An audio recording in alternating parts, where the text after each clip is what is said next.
Babad Giyanti karya Raden Ngabei Yasadipura I. Episode ke-78. Pertempuran antara pasukan Kumpeni melawan pasukan Kabanaran di Banyudono. Di Banyudono, pertempuran sudah mulai pecah. Pada saat yang sama, Gubernur Hohenlohe sudah sampai di Semarang. Tidak pakai istirahat, Gubernur langsung ke tempat Bupati Semarang, Ronggo Tisnowijaya, lalu ditangkap dan langsung dibuang ke Sri Lanka. Gubernur lalu bergegas kembali ke pasukan di Banyudono. Sesampai di Banyudono bertanya kepada komandan yang berjaga. Komandan melaporkan bahwa musuh yang datang banyak sekali. Sang Raja Kabanaran datang sendiri dengan puluhan ribu prajurit. Gubernur Hohenlohe kaget.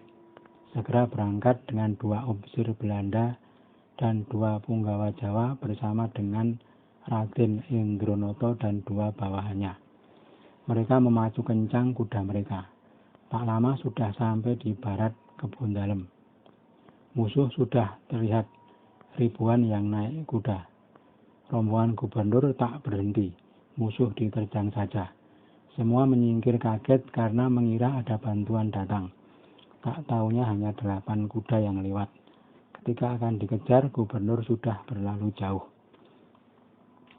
Sesampai di utara Ngaruaru, di sebelah barat desa Gonowelang, gubernur melihat 600 prajurit Madura masih bertempur.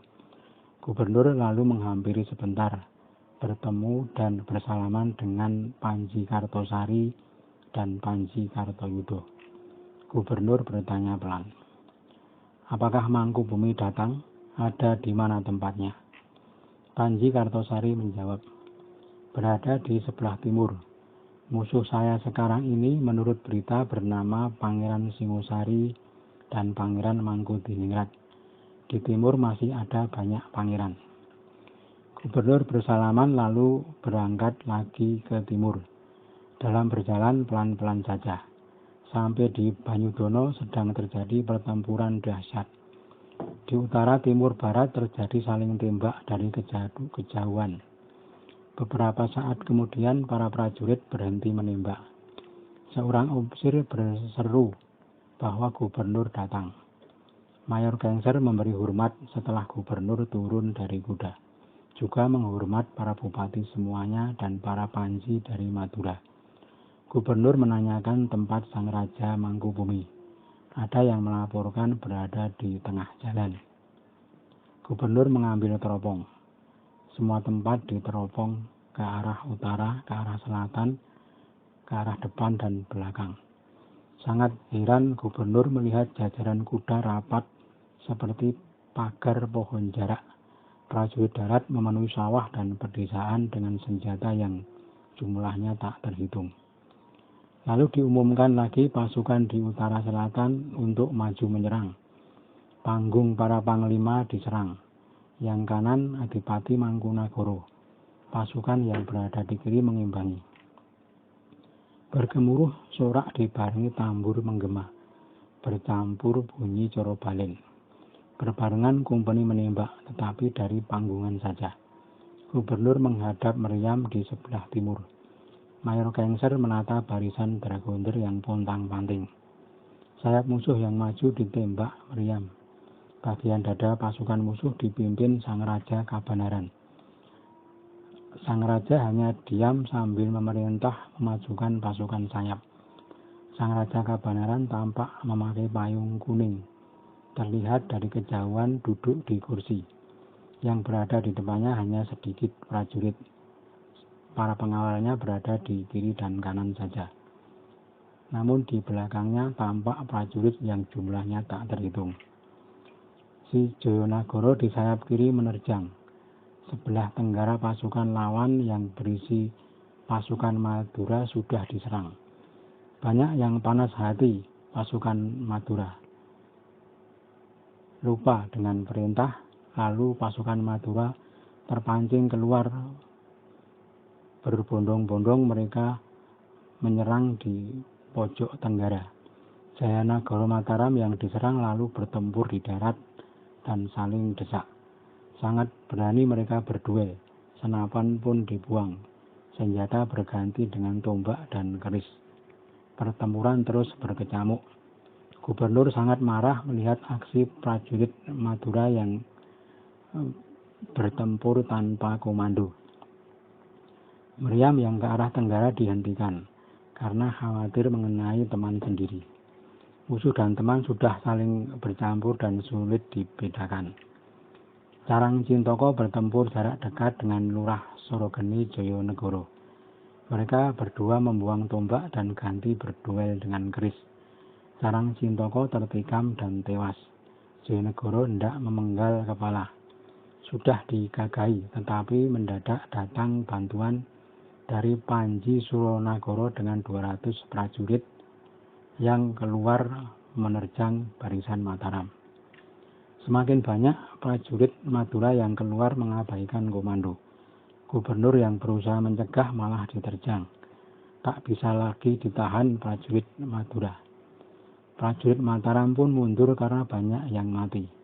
Pangeran Singosari menolong dengan pasukan berkudanya, tetapi langsung diamuk pasukan Madura. Bersama pasukannya, Pangeran Singosari lalu menghindar. Di sebelah utara, pasukan Madura juga keluar, bertarung melawan Adipati Suryonagoro. Segera datang Pangeran Mangkunagoro menerjang dengan kuda. Prajurit Madura bingung dan keteteran. Pasukan Suryonagoro tak sampai rusak, tapi mundur dengan 13 prajurit dan seorang mantri tewas. Pasukan Madura tinggal 12, lalu mereka mundur perlahan. Beda dengan di selatan. Pasukan Joyonagoro mundur dengan keadaan sangat rusak. Ada 25 prajuritnya yang tewas. Sedangkan pasukan Madura yang menjadi lawannya hanya kehilangan 9 prajurit. Sementara itu pasukan Madura yang berada di utara banyak yang tewas, yang sedikit yang hidup. Mereka lalu masuk ke pondokan. Meriam semua ditarik, yang jumlahnya ada 4 meriam. Setelah mundur pasukan Mangkunagoro, Raden Suryonagoro segera berkata, "Nak, tak bisa dipaksakan. Musuh Madura tak bisa dianggap gampang. Selama perang, tak sekalipun saya mendapat musuh yang tangguh seperti ini. Ada perintah dari sang raja untuk sekali lagi menyerang. Disuruh mengumpulkan prajurit. Ayah Paduka yang akan memimpin sendiri." Lalu dikumpulkan lagi prajurit yang telah mundur. Adapun orang Madura tidak mengejar, bahkan berlari menjauh. Sementara itu Adipati Puger berada di Sokowoyo, 1 perjalanan jauhnya. Di Banyudono, Puger dan pasukannya, para bupati mancanegara diundang untuk berkumpul. Waktu itu Puger sedang tidur di pinggir sungai Sokawaya, mendengkur dalam tidur mencari mimpi. Ketika Gandek yang datang mengundang, takut membangunkan sang adipati, dia lalu membunyikan senapan. Puger terbangun karena kaget. Gandek melapor bahwa sang adipati diperintahkan untuk maju lagi. Adipati Puger berkata, "Gandek, katakan kepada sang raja bahwa aku mendapat mimpi buruk. Bukan hari ini, bukan pula besok kalahnya musuh. Masih 1 bulan lagi. Kalau sudah datang masanya, tidak usah diperangi pun musuh akan pergi sendiri. Ibarat dilempar dengan biji asam, mereka akan pergi." Gandek berkata, "Siap, Paduka, tapi saya takut mengatakan seperti itu.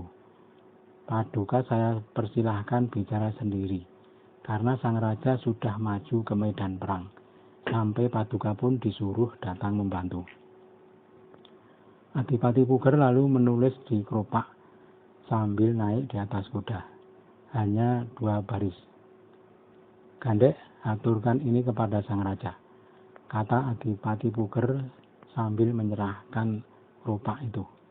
Keropak sudah diterima oleh Gandek dan segera dibawa kembali. Sementara itu sang raja yang pasukannya tersebar di utara, selatan, barat, dan timur bersamaan maju menyerang. Sorak-sorai bergemuruh pukulan gong beri bersautan dengan tambur, seruling, dan coro balin. Maju pasukan dipenuhi prajurit darat dan prajurit berkuda, merayap menerjang dengan berani. Coro balin dan bende bersautan, suara tambur menggetarkan seolah menjebol telinga. Tembakan musuh seperti gunung longsor. Dentuman meriam menyusul bergemuruh. Prajurit Madura maju cepat, tangguh tak bisa diterobos. Mendadak datang gandek yang membawa secarik tulisan Adipati Puger. Setelah dibaca dengan seksama, sang raja meminta kuda dan menyeru kepada para abdi. Hei bocah, sekarang kita mundur. Pasukan di kiri kanan mengira raja mundur karena kalah. Semua mundur dengan bergegas. Saling tunjang tak menoleh kepada teman lagi. Larinya terbalik-balik tak tahu berita yang benar. Menjadi tak beraturan mundurnya pasukan. Banyak tambur dan bendera yang ditinggal begitu saja. Pasukan Madura banyak keluar mengambil rampasan. Pangeran Mangkunegara heran.